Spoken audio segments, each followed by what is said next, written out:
উনি অত্যন্ত দেশপ্রেমিক মানুষ ছিলেন। কোনো বড় প্রতিবেশীর সাথে উনি কখনোই দেশের সাথে আপোষ করেন না, এবং এই জন্য অনেক সময়কে রাজনৈতিক নিপীড়নের শিকার হতে হয়েছে।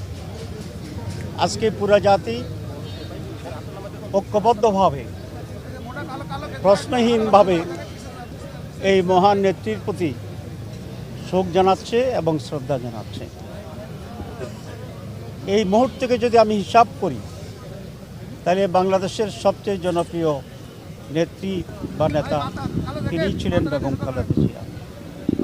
তিনি যখন অসুস্থ ছিলেন, আমি দেখেছি পুরা জাতির সকল দল মতের মানুষেরা অত্যন্ত উদ্বেগের সাথে ওনার সুস্থতা কামনা করেছিলেন, ঐক্যবদ্ধ হয়ে পড়েছিলেন।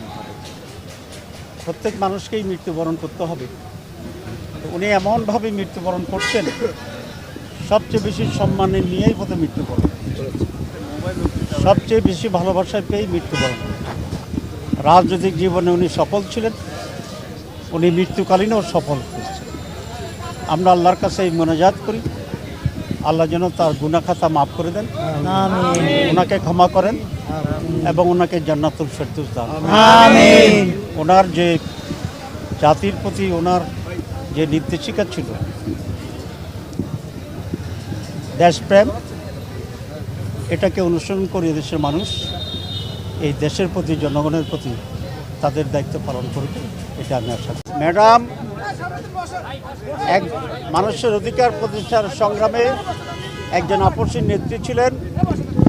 এটি ওনার রাজনৈতিক সংগ্রাম এবং জীবনের প্রতিটি পদক্ষেপে এটা প্রমাণ করেছেন।